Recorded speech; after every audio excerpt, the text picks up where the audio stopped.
ചെറിയ രാജ്യമെങ്കിലും സ്പെയിൻ ഒരു നിലപാടുള്ള രാജ്യമാണ്. സംഗതി പല സന്ദർഭങ്ങളിലും ഉറച്ച കരുത്തോടെ ചില നിലപാടുകൾ ഉറക്കെ പറഞ്ഞിട്ടുണ്ട്.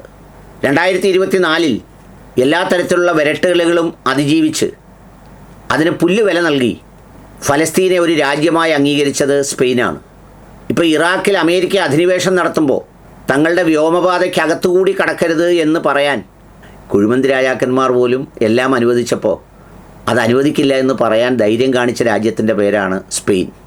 2003 അന്നത്തെ വലതുപക്ഷ തീവ്ര നിലപാടുകാരൻ ഇറാഖ് അധിനിവേശത്തെ എല്ലാം അനുകൂലിച്ച് സംവിധാനങ്ങളെല്ലാം ഒരുക്കി ഇറാഖിനെ ആക്രമിക്കാനായി പോയപ്പോൾ നോ വാർ എന്ന് പറഞ്ഞ് ജനലക്ഷങ്ങൾ തെരുവിലിറങ്ങി 2004 തന്നെ മുഴുവൻ സൈന്യത്തെയും പിൻവലിക്കാൻ ജനരോഷം കൊണ്ട് ഗതികെട്ടുപോയ ഭരണാധികാരിയെ പാഠം പഠിപ്പിച്ച ജനതയുടെ നാടാണ് സ്പെയിൻ. സമാധാനവും നീതിയും സത്യവും പ്രതിരോധിക്കണം എന്ന ഉറച്ച നിലപാടുള്ള സ്പെയിൻ ആ ജിയോ പൊളിറ്റിക്കൽ ഡിഫൻസ് കഴിഞ്ഞ ദിവസം സെമി ഫൈനലിൽ അക്ഷരാർത്ഥത്തിൽ അത് കാണിച്ചു. കത്രിക പൂട്ടിട്ട് പൂട്ടുന്നത് പോലെ ഫ്രാൻസിനെ പൂട്ടി. എന്തിനോ വേണ്ടി മൈതാനത്തിറങ്ങിയതുപോലെ എംബാപ്പയൊക്കെ കറങ്ങി ഒരു പന്തിനായി അലഞ്ഞു തിരിയുന്നത് പോലെ ചുറ്റുപാടുകളിൽ കറങ്ങി തിരിയുന്നത് കാണേണ്ടി വന്നു ആരാധകർക്ക്. ഞാനടക്കമുള്ളവർ ഉറപ്പായും ഫൈനലിൽ സാധ്യത കൽപ്പിച്ച, ഫൈനലിൽ നിന്ന് മാത്രമല്ല ചിലപ്പോൾ കപ്പെടുക്കുമെന്ന് വരെ വിചാരിച്ച രാജ്യമാണ് ഫ്രാൻസ്.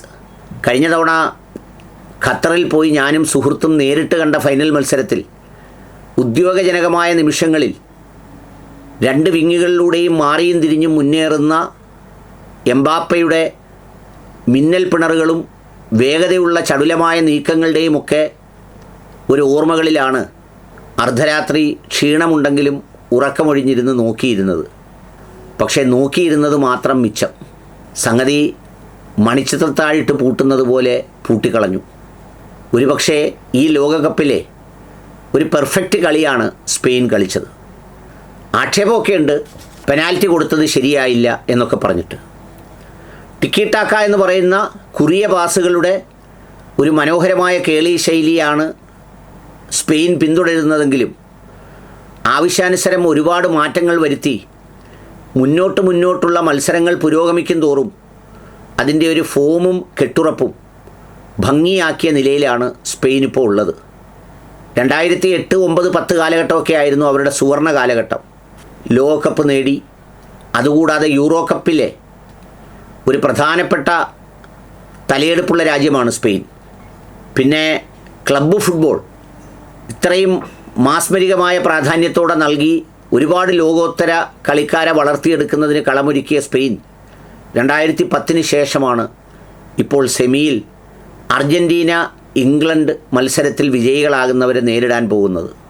ഈ ഫോമിലൂടെയാണ് അവരെത്തുന്നതെങ്കിൽ ഞാൻ നേരത്തെ സൂചിപ്പിച്ചതുപോലെ തന്നെ അർജൻറ്റീന സ്വിറ്റ്സർലൻഡിനെതിരെ പ്രയോഗിച്ച കേളി ശൈലി പ്രയോഗിച്ചാൽ ഈ ഫോമിലുള്ള സ്പെയിനിനെ മറികടക്കുക അസാധ്യമായിരിക്കും. പിന്നെ കളികളെല്ലാം ഓരോ ദിവസത്തിൻ്റേതാണ്. അന്നത്തെ ദിവസം ഓരോ താരങ്ങളും ഈ പറഞ്ഞതുപോലെ കരുത്ത് കാട്ടിയാൽ റിസൾട്ട് മറ്റൊന്നായിരിക്കും. എംബാപ്പയും മെസ്സിയും തമ്മിലാണ് പലപ്പോഴും താരതമ്യം ചെയ്യാറുണ്ടായിരുന്നത്, അറ്റ്ലീസ്റ്റ് ഗോളടി യന്ത്രങ്ങൾ എന്നുള്ള നിലയിലൊക്കെ. പക്ഷേ മാനസികമായി കരുത്ത് കൂടുതൽ മെസ്സിക്കാണെന്നാണ് ഈ മത്സരങ്ങൾ കണ്ടപ്പോൾ എനിക്ക് തോന്നിയത്. കാരണം പിന്നിൽ നിന്നാലും മുന്നിലേക്ക് വരാനുള്ള ഒരു വ്യഗ്രതയുടെ പവർ, എനർജി അത് പോസിറ്റീവായിട്ടാണ് മെസ്സിയിൽ കാണുന്നതെങ്കിൽ എംബാപ്പയിൽ അത് റിവേഴ്സ് റിയാക്ഷനായിട്ടാണ് കാണുന്നത്.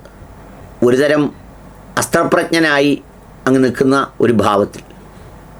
ഏതായാലും മികച്ച കളിക്കാർ വിജയിക്കട്ടെ. സ്പെയിനൊരു പക്ഷേ കേരളത്തിൽ അത്രമേൽ ആരാധകരൊന്നും ഉണ്ടായിരുന്നിട്ടുണ്ടാവില്ല.